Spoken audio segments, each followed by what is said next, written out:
মাসে কোরআনের কিছু আলোচনা নিয়ে বসার আল্লাহ পাক তৌফিক দান করেছেন। কালিমাতুশ শুকর আদায় করি বলে আলহামদুলিল্লাহ। হাদিসের ভিতরে আসলে এই কোরআন আল্লাহর কাছে সুপারিশ করবে, এর ভিতরে কোনো সন্দেহ নাই। আর এই সুপারিশটা কোন উম্মতের পক্ষেও হইতে পারে, কোন উম্মতের বিপক্ষেও হইতে পারে। আল্লাহর হাবিব বলেন, পক্ষে বিপক্ষে যে কোনো ভাবে এই কোরআন সাক্ষী দেয়, উভয় প্রকারের সাক্ষী আল্লাহর কাছে মঞ্জুর হয়ে যাবে, আল্লাহর কাছে গ্রহণ হয়ে যাবে। এই জন্য বলা হয় এই সমস্ত উম্মত, এই সমস্ত মুমিন আর মুসলমান বড় ভাগ্যবান যাদের পক্ষে এই কোরআন কিতাবে সুপারিশ করে। আর তারাই হবে বড় লাঞ্ছিত, বঞ্চিত, অপমানিত, লজ্জিত যাদের বিপক্ষে এই কোরআন কারীম সাক্ষী দেবে। পক্ষে আসার রাস্তা একটাই, এই কোরআনকে পড়া, কোরআনকে মানা, কোরআনের পথে চলা। আর যারা এই কোরআন পড়বে না, শুনবে না, মানবে না, তাদের পক্ষে কোরআনের সাক্ষী আসার কোন রকমেরই সম্ভাবনা জ্ঞানেও ধরে না, বলেও ধরে না। যে দলের কাজ করলাম না, এই দলের দলপতি আমার সুপারিশ করবে, আমার ভালো চাই, মিলিত হইতেই পারে না। আমরা শহরবাসী বড় শিক্ষিত মানুষ, সুদর্শী মানুষ, আমাদের জ্ঞান, আমাদের বুদ্ধি, আমাদের আকল অপরাপর ওই গ্রাম আর নগরবাসীর মানুষের চেয়ে অনেক বেশি। অনেকেই বলে যে শহরের একটা অশিক্ষিত ছেলে গ্রামের শিক্ষিত ছেলেদেরও পার বাড়ায়, সে বাড়ায়।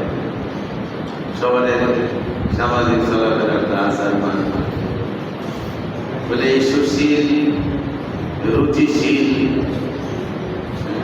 জ্ঞানী, গুণী, বিবেকবান, বুদ্ধিমান শহরের নাগরিকদের কাছে একটা জিনিস খুব সুন্দরভাবে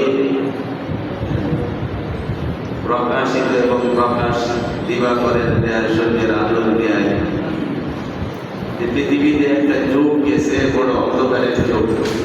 এর চেয়ে খারাপ যুগ পৃথিবী কখনো দেখে নাই।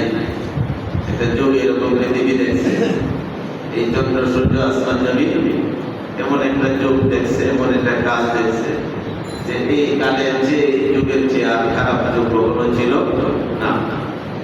এই যুগটার নাম বর্বরতার যুগ, জাহিলিয়াতের যুগ, অন্ধকারের যুগ। এই যুগটা হলো বিশ্বনবী মুহাম্মদুর রাসূলুল্লাহ সাল্লাল্লাহু আলাইহি ওয়াসাল্লামের আগমনের আগের যুগ।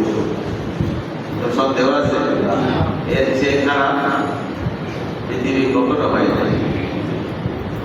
যার কারণে এক কথায় এত বাদ, এত মূর্খ, এত নষ্ট সমাজ আর জাতি, ব্যক্তি আর পরিবার পৃথিবীতে ছিল না। এইরকম হয়েছিল রাসূল করিম সাল্লাল্লাহু আলাইহি ওয়াসাল্লামের আগমনের। সন্দেহ আছে কোথাও? ইতিহাসের পাতা খুললে যদি অন্ধকারের যুগ বলতে কি বুঝো, জাহিলিয়াতের যুগ বলতে কি বুঝো, মূর্খতার যুগ বলতে কি বুঝো, বর্বরতার যুগ বলতে কি বুঝো, একটাই যুগ, সেটা আমাদের নবীর আগের যুগ, আগমনের আগের। এটা হলো ইতিহাস বেত্তারা লিখে দিছে, যে বন্ধার সুযোগ নেই। আরেকটা এরকম অবদলীয়, অপরিবর্তনীয় আরেকটা কথা আছে। বিশ্বনবী মুহাম্মদুর রাসূলুল্লাহ সাল্লাল্লাহু আলাইহি ওয়াসাল্লামের আগমনের পরের যুগের নিজের কথা আল্লাহ রাসূল ঘোষণা করছে, খায়রুল কুরুনি কারনি। আমরা প্রতিদিন জুমার সময় এইদিকে যাদের একটু লক্ষ্য থাকে তাদের একটু স্মরণ হওয়ার কথা। এই প্রতিদিন জুমার খুতবার ভিতরে এই হাদিসে বলা হয়, খায়রুল কুরুনি কারনি, সর্বশ্রেষ্ঠ যুগ হলো বিশ্বনবী মুহাম্মদ রাসূলুল্লাহ সাল্লাল্লাহু আলাইহি ওয়াসাল্লামের যুগ। যদি না করি, আগেরটা বিশ্বাস না করলে ইমানের মধ্যে কিছু হবে না, ইতিহাসকে অস্বীকার করা হবে, আপনার জ্ঞান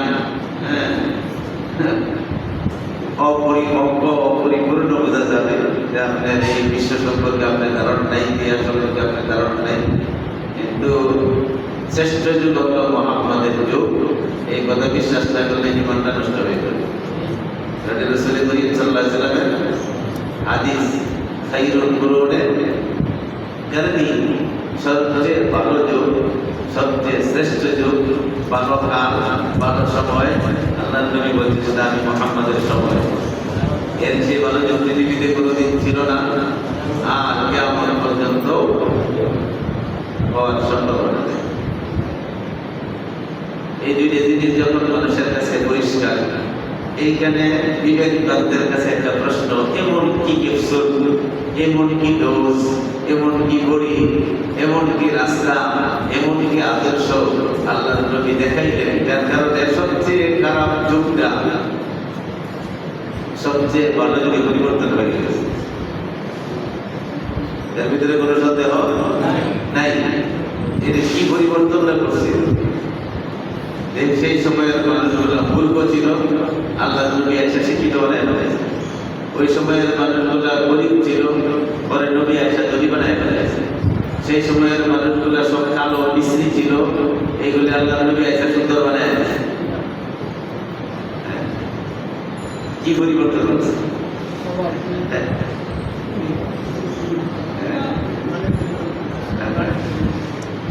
এটা একটু এক কথায় বলা অসম্ভব।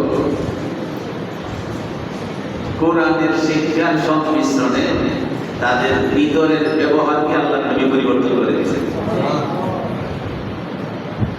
এর ভিতরে কোনো সন্দেহ নেই যে রাসূল সব কিছু আগের মতোই ছিল। মানুষগুলা বংশ যারা ছিল, বংশ ঠিক রয়েছে, মানুষের শিক্ষা দীক্ষাও ঠিক রয়েছে, মানুষের ধন দরিদ্র গরিব ধনী সমাজ সব ঠিক রয়েছে।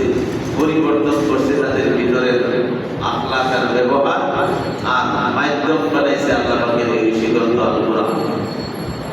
এবং চ্যালেঞ্জ করা হয়েছে এই পৃথিবীতে আর কোনো ব্যবস্থাপনা নাই, যুগ যুগ ধরে কোনো জাতি যদি নিজেদের ভিতরে পরিবর্তন আনতে চায়, খারাপ থেকে ভালো হইতে চায়, মন্দ থেকে যদি ভালোর দিকে আসতে চায়, একটাই ব্যবস্থা আছে, তাদের ভিতরটা পরিবর্তন করতে হবে, তার সাথে ঔষধ স্বরূপ ব্যবহার করতে হবে আল্লাহ পাকের এই কোরআন। এর ভিতরে কোনো সন্দেহ নাই। এর বাস্তব নমুনা আমরা রাসূল করিম সাল্লাল্লাহু আলাইহি ওয়াসাল্লামের জামানায় দেখছি। হযরত উমর ফারুক রাদিয়াল্লাহু তাআলা আনহু, সে সবচেয়ে বড় খারাপ, সবচেয়ে বড় ইসলামের দুশমন, সবচেয়ে বড় নবীর শত্রু, উন্মুক্তগুলা দরবারে যে নিয়ে বাইরেছে মুহাম্মদকে মেরে ফেলবে, কালবাড়া খাইতে নিয়ে আসবে, সাথে বিনিময়ে বাইরে 100 উট, নাউযুবিল্লাহি মিন যালিক, বীরত্ব প্রদর্শন হবে, তার বীরত্বের প্রকাশও ঘটবে, সাথে সাথে দুনিয়ার আর্থিক লাভও হবে। 100 উট বর্তমানে আপনার সবচেয়ে বড় দামি গাড়িগুলি যেগুলি কাটাকাটা হিসেবে ব্যবহার করে, সেই গাড়ির চেয়ে একটু বেশি দাম ছিল সেই সময় আর গাড়িটা উট। সেই সময় প্রয়োজনও বেশি ছিল, দামও ছিল। সেই সময় 100 উট পাবে যে মুহাম্মদকে বাড়ি ফেলতে পারবে না, এই পুরস্কারের আশায় এবং নিজের বীরত্ব প্রদর্শনের জন্য উমরগুলো তরবারিকে নিয়ে বেরিয়েছে। লম্বা ঘটনা বলবো না, রাস্তায় একজনে বলছে উপর বই যাও, পয়সা এই মুহাম্মদকে দুনিয়া থেকে চিরদিনের জন্য বিদায় করে দেবে। এই লোকটা ভিতরে ইসলামের কিছু দাগটা আগেই লাগছে, কিন্তু প্রকাশ করার সুযোগ, ইসলামের মতো উমরের মতো মানুষ এই সময় ইসলামের বিরুদ্ধে কোন বাপের বুকের ফাটা আছে যে ইসলাম লা ইলাহা ইল্লাল্লাহর কথা বলতে পারে, সব চুপে চুপে চলতেছিল। এই জন্য ওই লোকটা প্রকাশ করার সুযোগ নেই, কিন্তু কৌশলে একটা ডাক্তার দিছে, কৌশলে একটা ডাক্তার দিছে, মোহাম্মদকে মারবা, তুমি একজন লিডার মানুষ, নেতা মানুষ, বীর মানুষ, তোমার বাধা দেব না। তবে বীরদের জন্য বড় খারাপ শোনা যায়, তোমার ঘরের খবর রাখো, তোমার ঘর তো ঠিক নেই, আমরা তো শুনতে পারছি তোমার ঘরে তোমার বোন বোঝা ভাই এরাই কালিমা পড়ে কোরআন হাতে নিয়ে মোহাম্মদের দলে চলে গেছে। মাতবরি যারা করে এদের এই সমস্ত কথা বলা ধাক্কা লাগে। ঘর ঠিক টাইমে মাতবরি করতে গেছে, নিজের বাড়ি ঠিক করতে পারো না, আবার ভাড়া ঠিক করতে যাচ্ছে, কথাগুলি সাংঘাতিক ধাক্কা লাগে। এলাকার সালিশের কথা এখন এই কথাটা সলভ নাই। এরপরে কি হইতেছে না হইতেছে, যদি হাটটা একটু শব্দ দেয়, লাঠিটা একটু জোরটা ভালো দেয়, আমি বড় মাতবর, আমার ভিতরে কিছু টাকা মাতবরি সভা মান করাই চলে, মাতবরি সেরাই চলে। এর অন্যায় কোনো দরকার হালাল হারামের প্রশ্ন ঠিক মেডিকেল চিন্তা করার সুযোগ আমি যেরকম বলি এখন বলে দুই দিয়া দুপুর না রাত দুই দিয়া, ঠিক আছে স্যার, রাত করে এটাই চলতেছে, ঠিক আছে না?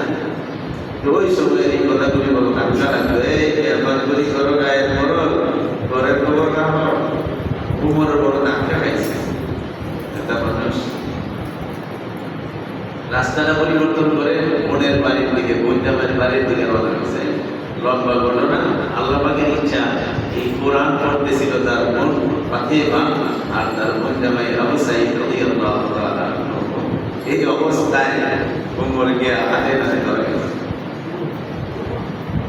যে মোহাম্মদরে কাটতে গেছে, মারতে গেছে, আর এই দলের সদস্য তার বোন আর জিজ্ঞাসা করবে মায়ের একটু আওয়াজ পায়া ভিতরে আসছে, জামাইটা এই দরজা টান দিলে একটু আরো করে না, দরজা মালিক একটু করে দিচ্ছে, তো উপায় নেই।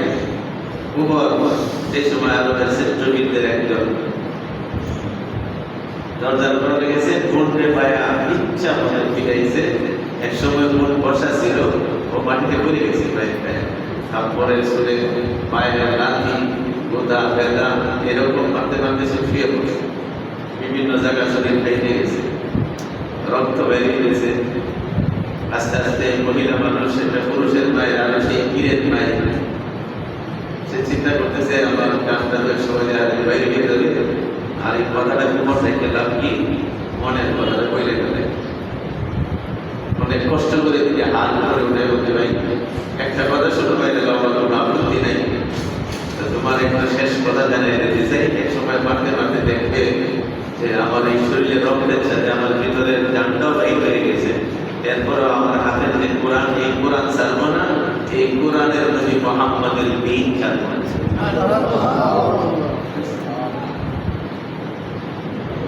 উমর মনে করলে একটা মহিলা মেয়ে মানুষ আর আমি একটা পুরুষের মায়ের এত শক্ত করে পারলাম, বিভিন্ন জায়গায় ফেটে গেছে, এরপরে এমন কি পাইল যে সে কোরআনের মাথা ছাড়বে না, কোরআনের কপিটা ছাড়বে না। সে সময় এরকম কোরআন বানানো ছিল না, মাত্র বিভিন্ন চামড়ার ভিতরে পাথর শিলার ভিতরে এইভাবে লেখা ছিল। ওই সমস্ত পণ্য সে বলতেছে এটা আমার হাতে চালবো না, এবং এই কোরআনের যে নবী মুহাম্মদকেও ধাক্কা দিত। কি জিনিস কোরআন, এত শব্দ তোমার অন্তরে বসে গেল, এর প্রতি এত মায়া, এত মহব্বত। আল্লাহ বলছি একটু দেখি, আমি দেখি এমনি বলে ফেলাইছে কোনো মনে করছে যে ধাক্কাই তার ভিতরেও লাগছে, যখন বলছি একটু দেখি আরবের মানুষ আরবি ভাষা ভাবে বসে শুনে যখন চাইছে মনে করে আল্লাহ পাকের নিষেধ, এই কোরআনের বাণী তিনি বা নাজিল করছেন, কোরআন নিষেধ হলো অপবিত্র অবস্থায় এই কোরআন মেটাজ করা যাবে না। ধরা যাবে কোরআন আলোচনা দেখলে পড়া যাবে, মানে কিন্তু ধরা যাবে আল্লাহ কি করতে হবে, মৃত্যুকৃত অপবিত্র গোসল করে আসে। কি কথা আছে, আপনার শরীরে না পাক গোসল করছি, নামাজ পড়তে পারছি, আপনাদের শরীর পাক করার জন্য গোসল করা বাক্য একটা একদম বাক্যগত সন্তানের মতো গুণের কথায় গোসল গানে এটাকে গোসল করছে। কোরআন শরীফ নিয়ে যখন বোনের কাছ থেকে পড়াশোনা করছে, ও মনে পড়া শুরু করছে। আস্তে আস্তে এত বড় বীর, এত বড় বাহাদুর যে মোহাম্মদকে কাটবে, দুনিয়া থেকে চিরদিনের জন্য বিদায় দেবেন। হ্যাঁ, বিভিন্ন কিতাবের বর্ণনায় আসছে একটা দুইটা পাঁচটা আয়াত পড়ার সাথে সাথে উমরের চোখ থেকে পানি পড়ার মন বংশ চেঞ্জ করে নাই, লম্বাতে বাড়ি হয়ে যায় নাই, হ্যাঁ, গরিবতে ধনী হয়ে যায় নাই। ধাক্কা একটা মাসে হাতের কোরআন কিছুক্ষণ অল্প 4-5টা আয়াত পড়ার পরে বলতেছে আমি ভুল করছি, আমার সব শেষ হয়ে গেছে। হ্যাঁ, আমাদের ওই কোরআনের নবী মুহাম্মদের কাছে নিয়ে চলে মনে বলতেছিল, ভাই একটু বুঝে দেখো, চিন্তা করো, আমি তোমার প্রতি আশ্বস্ত না হওয়া পর্যন্ত মুহাম্মদের সংবাদ দিতে পারবো।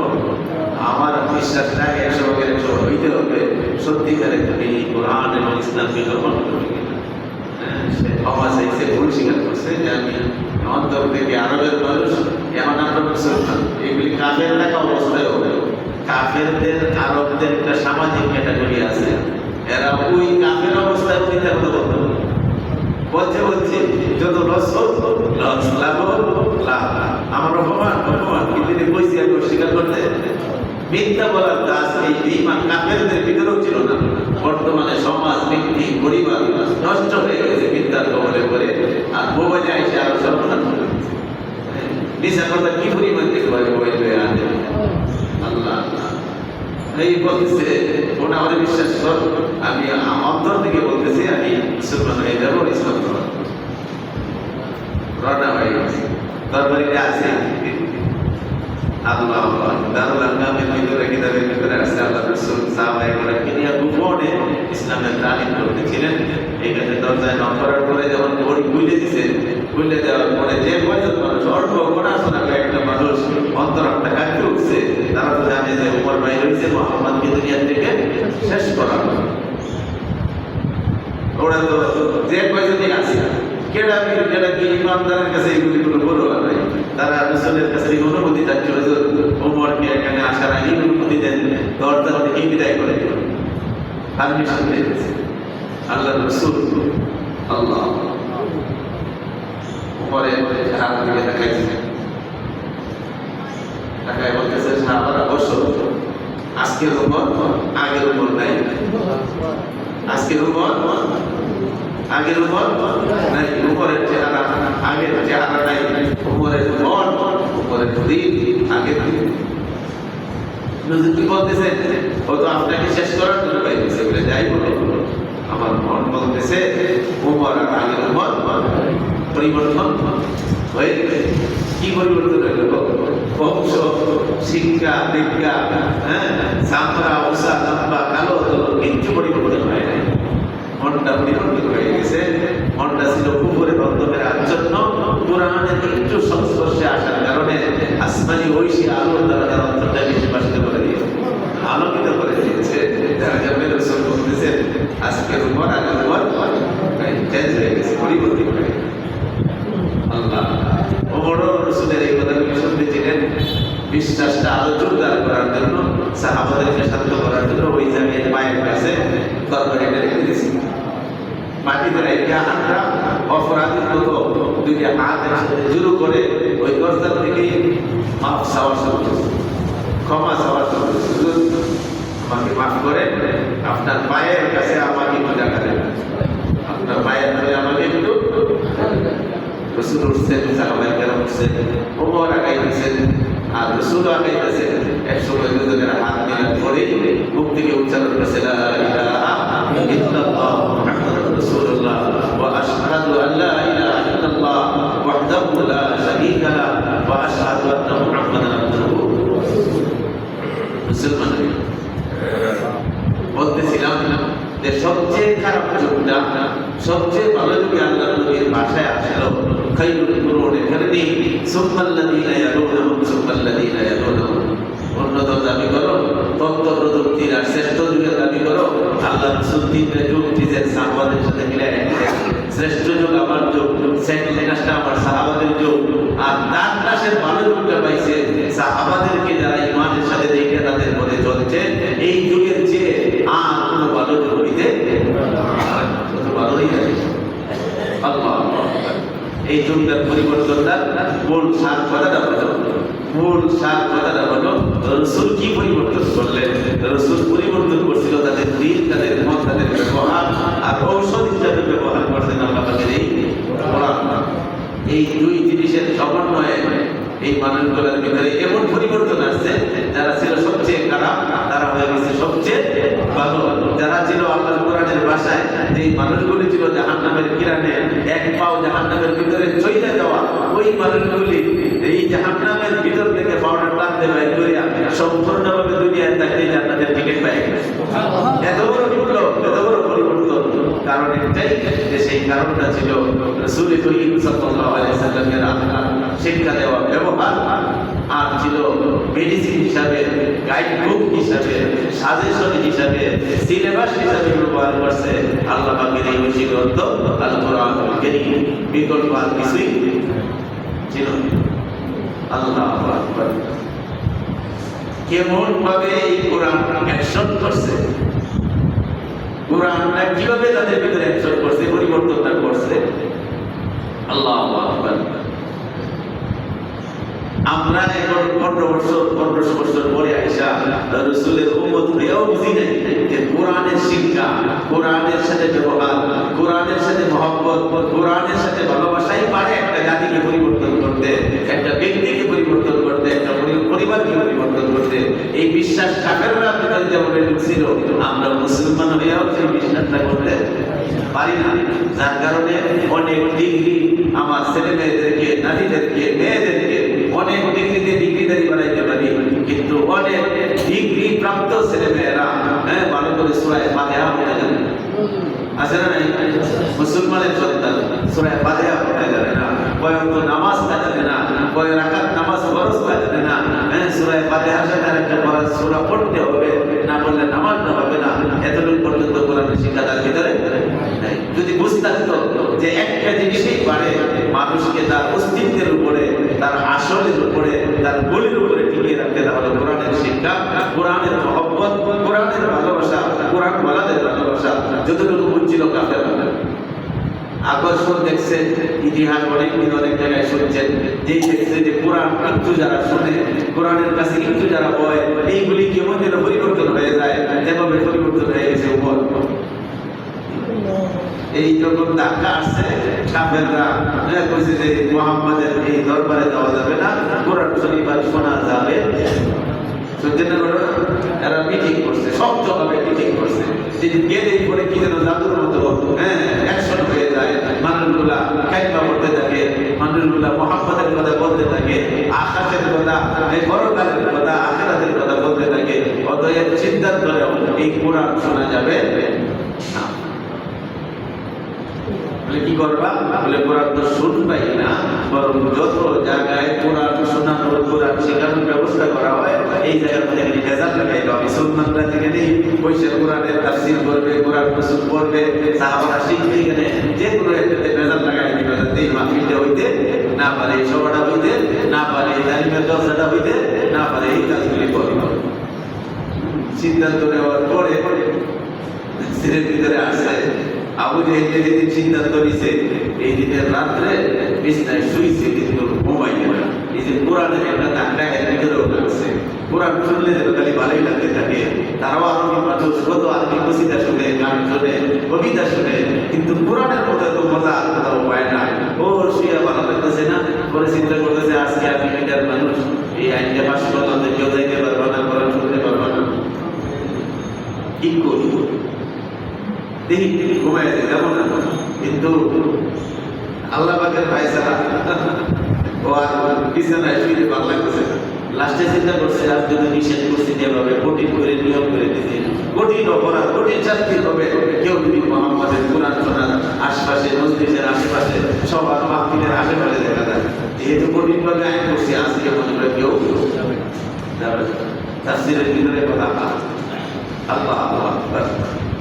কেউ যেহেতু যাইব না যে আপনি শুনে শুনে দৌড়া তাই গিয়া, কেউ দেখার আগে আস্তে করে আইসা বলবো, লম্বা ঘটনা দেখছে, ও গেছে, কেউ দৌড়া তাই যেভাবে মুহাম্মাদের কোরআন শোনা যায়, সাহাবায়ে কেরামকে তালিম দেয়, এরকম আওয়াজ, এই সময় তো গোপনে গোপনেই বেশি হয়েছে, যত চোখে চারে পারে পারছে রাত্রেই বেশি আলিমে কোরআন দিত, আলিমের কোরআন করতে বলে চলবে শুনতেছে না আবু জেহেল।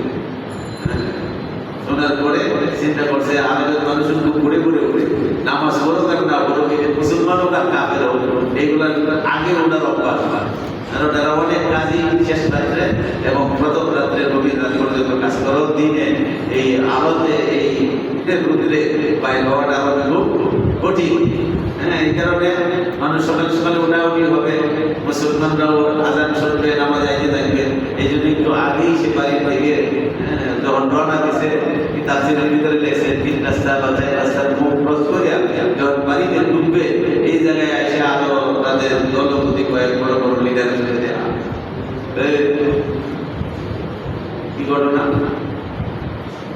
নেতা আপনি কয় না ধরার টাকা বলে না নেতা আপনি বলে না ধরারটা শুনি বলে নেতা মাফ করে ওই তো দিছিলেন শুনবে না, কিন্তু রাত্রে না খাওয়া দাওয়া করে এই বিভিন্ন আরাম আয়েস নাচ গান বাদ্য বাজনা যত সংস্কৃতি ছিল সব করছে, কিন্তু মজা লাগতেছিল না। এই যে একটু অভ্যাস হয়ে গেছে মোহাম্মদের কোরআনটাই যেটা শুনতে পারবে না, এই মনে করে ভাবছি যে কেউ তো আজকে যাইবো না, আজকে পাকে পাকে আমি একটু শুনে আইসা করি।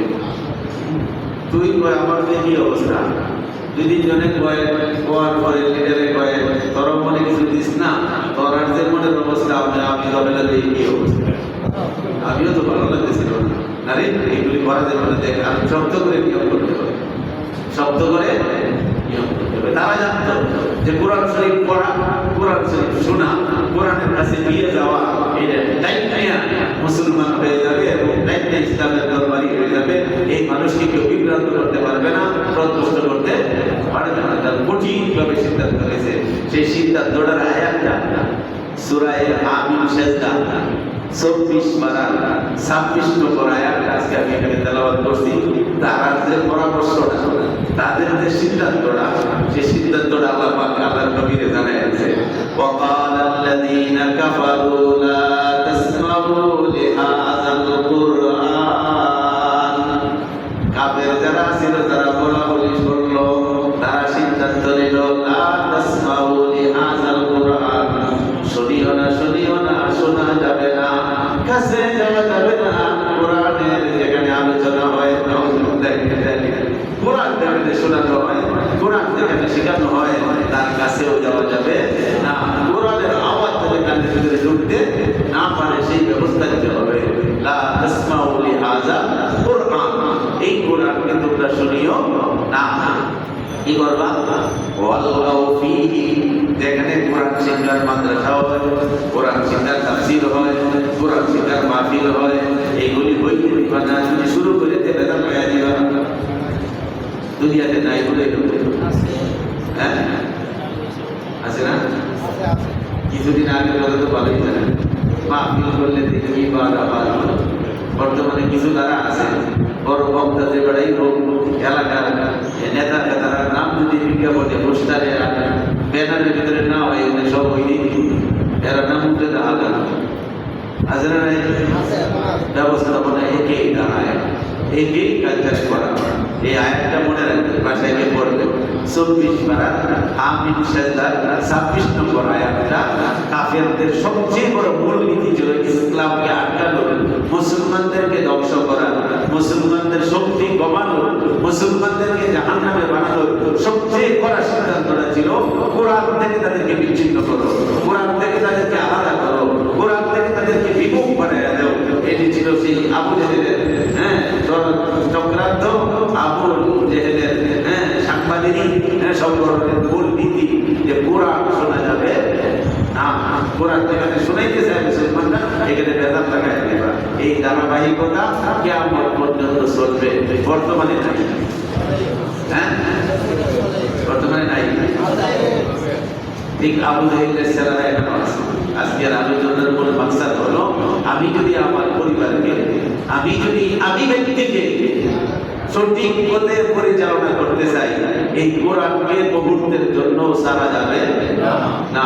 আমার পরিবারটা যদি বাঁচাইতে চাই, এই পরিবার কোরআন ছাড়াই পরিবার বাঁচবে না। আমার যদি সমাজকে বাঁচাইতে চাই, যে সমাজে কোরআন নাই, কোরআনের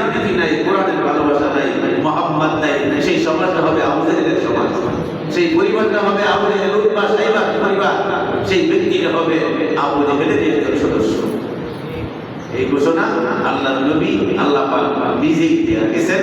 আর কাফেরদের এই চ্যালেঞ্জের দ্বারা একটাই কথা ছিল যে কোরআন থেকে মানুষকে বিচ্ছিন্ন করো। সেই সূত্রের ধারাবাহিকতায় যে ইহুদি নাসারারা বর্তমানে সারা বিশ্বকে যারা নিয়ন্ত্রণ করে, আল্লাহ মাফ করুন, সারা বিশ্ব, আমরা তো বইতে আমেরিকা, ইসরায়েল, এইগুলি রাষ্ট্র ইহুদিরা চালায়। বড় একটা ভয়ের একটা সংকেত আছে। সারা বিশ্বকে নিয়ন্ত্রণ করার জন্য 70 জনের একটা কমিটি আছে, 70 জন মানুষের একটা কমিটি আছে। আর এই 70 জন পুরা কমিটিটাই হলো ইহুদিদের বানানো এবং ইহুদি। আর সারা বিশ্বের সবচেয়ে বড় বড় প্রশ্নের মাথায় বসা আছে সেই 70 জনের কোনো না কোনো একজন, তাদের অ্যাবসেন্টে তাদেরই বানানো আরেকজন সেখানে এসে জায়গাটা পূরণ করে, যার কারণে সারা বিশ্ব ক্যাপচার করেছে ইহুদি। সারা বিশ্ব ইহুদিদের ক্যাপচারে আছে। আর ওই আবু জেহেলের মন্ত্রটা ধরে রাখিয়া সেই সময়ের পর থেকেই বিদ্রোহীরা একটা বড় টার্গেট, হাজারো ভাবে কষ্ট চেষ্টা করতেছে মুসলমানদেরকে বিভ্রান্ত করার জন্য, মুসলমানদেরকে তাদের জায়গা থেকে পরিবর্তন করে তাদেরকে বিভ্রান্ত কষ্ট করার জন্য বিভিন্ন লাইনে বিভিন্ন সেকশনে তারা কষ্ট করতেছে, চেষ্টা করতেছে, অর্থ ব্যয় করতেছে, সময় দিতেছে। কিন্তু সবচেয়ে বড় মিশনটা হলো কোরআন থেকে তাদেরকে দূরে রাখো, কোরআন থেকে তাদেরকে দূরে রাখো। গত সময় বলছিলাম, অনেকের এই মনে রাখতে পারে যে একবার মাদ্রাসা সংখ্যা বাড়ছে, মাদ্রাসার ছাত্রও বাড়ছে। আগের যে মাদ্রাসা বেশি না, মাদ্রাসা পড়ানোর ছাত্র বেশি, কিন্তু মুসলমান হিসাবে প্রত্যেকটা ব্যক্তির কোরআন শিক্ষা করা লাগে, কোরআন পড়া লাগে, কোরআন পড়িয়া ব্যবসায়ী বাইর হবে, কোরআন পড়িয়া চাকরিজীবী বাইর হবে, কোরআন পড়ে ঘরের মহিলা ঘরের কাজ শুরু করবে। এই টেন্ডেন্সি, যদিও মাদ্রাসা বেশি, ছাত্র বেশি, ব্যক্তিগত প্রত্যেকটা ম্যান পার্সন হিসাবে কোরআনের সঙ্গে আশায় আছে। ব্যক্তি জীবনে সবার জীবনে কোরআন নেই। আমার ভালো করে মনে আছে, কিন্তু ছোটবেলায় দেখছি দাদুরারে, আমার আম্মুরারে দেখছি অনেক রাত্রে চেষ্টা করে উঠতো। সেই সময় কারেন্টের জলজলানি নাই, শহরে কারেন্ট ছিল না, অনেক শহরে, গ্রামের ভিতরে কিসের কারেন্ট, কারেন্টের জলজলানি নাই। এরপরে ওদের শুনতাম এই অনেক দূর থেকে মাইক দিয়ে আজান দিবে, কয়টা গ্রামের মসজিদ ছিল, মাইকে আজান হয় অনেক দূরে দূরে এখান থেকে আজান আসলো, আবু দাদা এরা থেকে ওরাই তো শুনতাম। বাতির সামনে কি করে দাদুদারে আপনারা দেখছি আজানের আগে উঠে ঘর দরজা দিছে, দারু দারু দিয়া কুফি জ্বালায়, আবার বেলা উঠলেই নাস্তা বানাও, পারিবারিক কাজ আছে, কুফি জ্বালায় বাতির কাছে দাদু আপনারা দেখছি এরা করে করছে। তাদেরকে শিক্ষা দিয়েছিল তার পরিবার যে দুনিয়ার কোনো কাজ শুরু করবে না, আল্লাহর কোরআনকে হাতে না নিয়ে কোরআনের এক পাতায় এক পৃষ্ঠা না পড়ে দুনিয়ার কাজ করাই বড় গভীরপন্থী কাজ। এটা অবস্থিত এবং বেঈমান কর্তৃত্বের কাজ হয়ে যাবে যদি কোরআনকে হাতে না নিয়ে কোরআন না পড়ে তুমি কাজ শুরু করো। একজন অফিসারের প্রতি পরিবারের নির্দেশ ছিল, জাতীয় অফিসারি করো, হজরের নামাজ পড়ে এক পৃষ্ঠা কোরআন শুরু করে কাজ করবা, একটু কোরআন শরীফ পড়ে যাবে। আর ছোট যারা ছিল লেখাপড়ার উপযুক্ত দাদা কাকা মামা হাতে ধরিয়া জোর করিয়া টাইম নিয়ে বক্তব্য একটু দেখিয়ে এটা একটু লক্ষ্য রেখে নাই কাজকর্ম পড়ে। আগে পারিবারিক শিক্ষা, মুসলিম শিক্ষা, কোরআনের আলিফ বা তাসা, সূরা ফাতিহা, আমানতু বিল্লাহি কামা হুয়া, এইগুলি একদম মুসলমান হিসাবে প্রত্যেকটা বাচ্চার ভিতরে ঢুকাই দেওয়া হয়েছে। বর্তমানে এমন চাপ, এমন ঔষধ, এমন টেকনিক শুরু হয়েছে, মুসলিম পরিবারের সকালে কোরআন শিক্ষা অপরিহার্য, বাধ্যতামূলক। রাসূল করে দিয়েছেন তোরা বলেন ফারিদাতুন আলা কুল্লি মুসলিম, প্রত্যেকটা মুসলমানের উপরে কোরআন শিক্ষা ফরজ। কোরআন পড়াটা ফরজ, নামাজের ভিতরে যেগুলি পড়বা এগুলি পড়াটা ফরজ, নাহলে তোমার ফরজ নামাজ হবে না। সূরা ফাতিহা শিখো, সূরা ইখলাস শিখো, ফালাক শিখো, নাস শিখো, ফাতিহা শিখো, দুরূদ শরীফ শিখো, আর আত্তাহিয়াত তাশাহুদ শিখো। এছাড়া তোমার নামাজ নাই নাই। আর অনেকেই পড়া পড়তেছি, কি যে পড়া, আর খবর পাইলাম না যে আমারটা কোন দেশে আছে, কোন দেশের পড়া পড়তেছি, আরব দেশের পড়া, এটা চীন, জাপান, জার্মানের পড়া। আজান নাই এবার শুনলে বোঝা যায় আল্লাহ মাফ করো, কি অবস্থা। মুসলমান কোনো মন্ত্র নাই, শুরু থেকে আবার বলতেছি কোনো ওষুধ নাই। আমি যদি আমার ভিতরে ইসলামকে টিকে রাখতে চাই, কোরআনকে সহি করে পড়ার বিকল্প আর কিছু নাই। কয়েকটা সূরা পড়ে আমার ভাষা সিরিয়াল ধরতে যে কয়েকটা সূরা আগে শিক্ষা করবো ভালো করে। ময়না পাখির মতো, তোতা পাখির মতো দাদা দাদির কাছে, দাদি নাতির কাছে, নাতি নাতিনের কাছে, ভাই ভাইয়ের কাছে, স্বামী স্ত্রীর কাছে, স্ত্রী স্বামীর কাছে। ফরজ ফরজ ফরজ, নবী বলছে ফরজ। অতএব এই সিরিয়ালে জানতে হবে। আমি নামাজের কিছু সূরা আগে আমি করবো, শিখবো। যারা কোরআন শরীফ পড়তে জানি না, চেষ্টা করা শুরু করবো, আলিফ বা তাসা থেকে শুরু করবো। এই রমজান মাসটা আসছিল এই ধাক্কা দেওয়ার জন্য। একদিন দুই দিন এখানে বলছিলাম যে কিছু সূরা মুখস্থ করাই, তিনটে সূরা মুখস্থ করাই। একদিন বসতে পারবে, দ্বিতীয় দিন অর্ধেক গেছে গা, তৃতীয় দিন না থানা করে সুন্নত করে দিন কেউ না কেউ নাই বলে নাই। কেন এই অবস্থা? কেন? কোরআন আইছে, রমজান আসছে, সবকিছুর ভিতরে সাথ দিলেন, ভালো করে মনটার ভিতরে জায়গা দিলেন না। যেটা রোজার মাস, রোজা রাখতেছে, এটা তো কোরআনেরও মাস। যেভাবে আল্লাহ বলছে এটা রোজার মাস, এইভাবেই আল্লাহ বলেন এটা কোরআনের মাস। এই কোরআনের মাসেও যদি কোরআনের সাথে একটু সময় দিতে না পারলাম, ভাগ্য খারাপ খারাপ, ভাগ্যটা খারাপ খারাপ। এখনো কয়েকদিন সময় আছে। এই রমজান মাসে চাকরিজীবী সরকারিভাবে যারা সময় কমাইছে, কমায় নাই। যারা আমরা প্রাইভেট কোম্পানিতে চাকরি করি, ব্যবসা করি, এদেরকেও মানে একটু সময় ছাড় না। আল্লাহ পাক করবে আরো বেশি করে, যে রমজানে বিভিন্ন দিকে ছাড় পাই না। আমি আল্লাহ পাক রিজিক বাড়াই দিলাম, সুবহানাল্লাহ। রিজিক বাড়াইছে না, যদিও দাম বেশি, কিন্তু কোনো কিছুর অভাব নাই, গেলেই পাওয়া যায়। হ্যাঁ, গেলে বিশ্বের ভিতরে কোন রাষ্ট্র আছে? আপনারা তো ইফতারির সময়, আমরা ইফতারির সময় কত রক্তের ফল গ্রহণ করে খাইতেছি। এই বর্তমানে ফিলিস্তিনের বাচ্চারা একটা ছেলের হাতে কয়েকটা গাছ আছে, ঘাস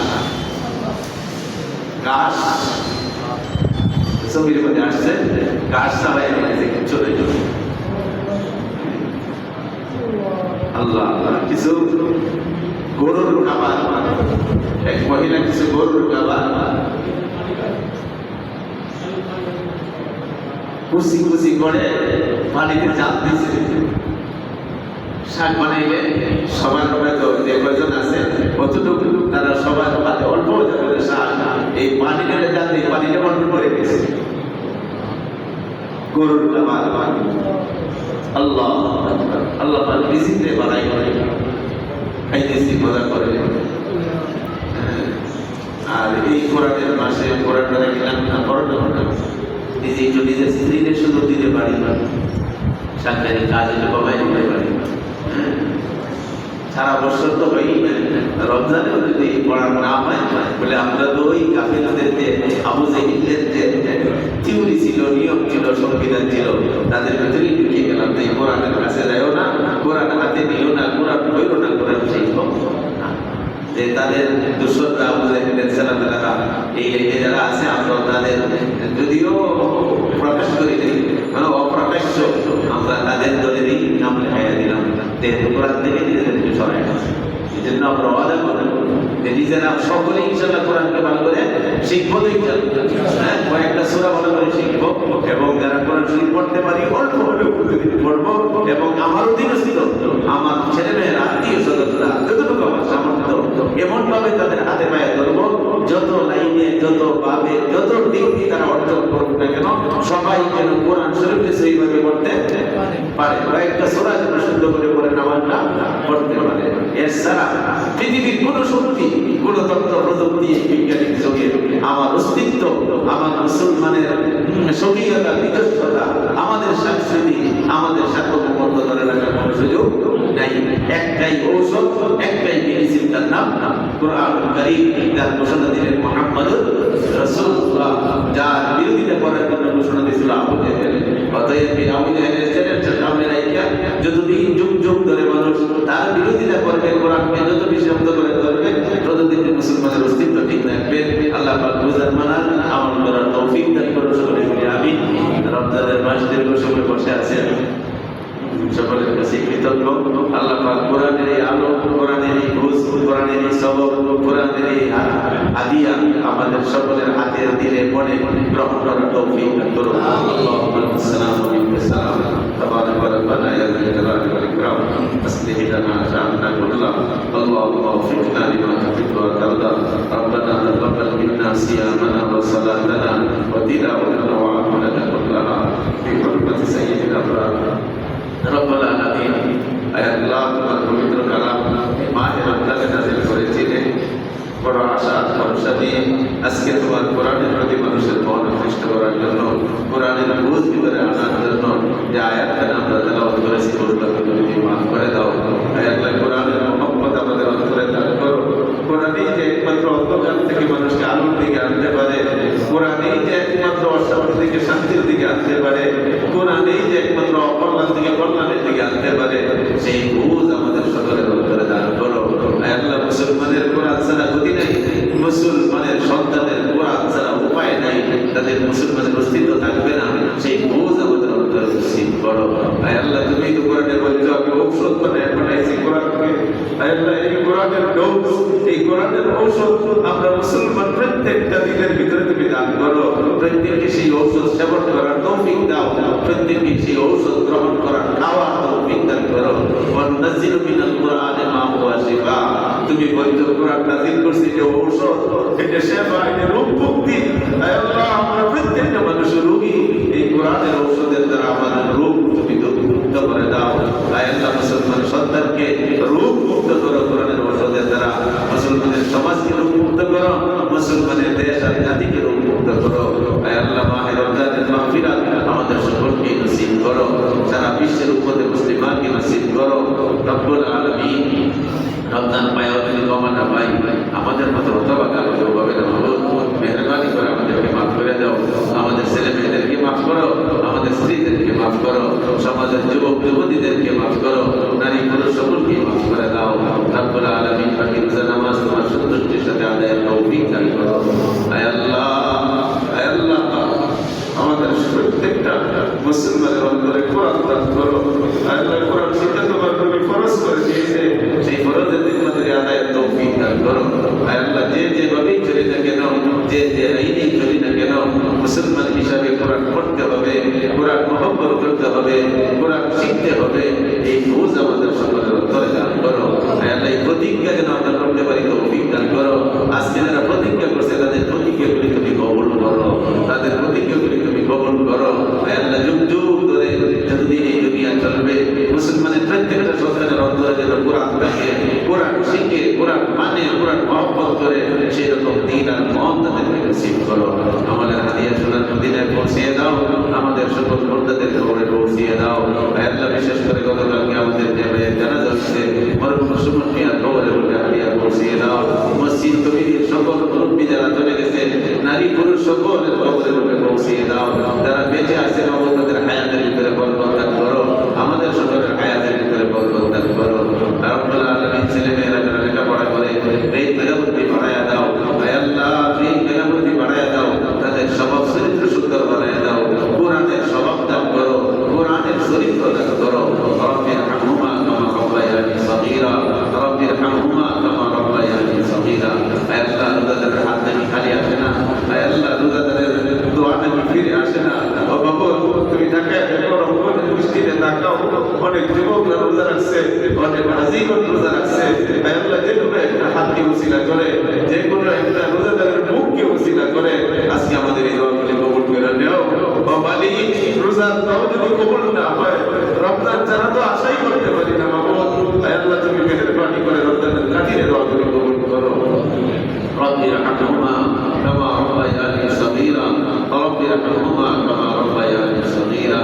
واجعل آخر كلمتنا عند الموت لا إله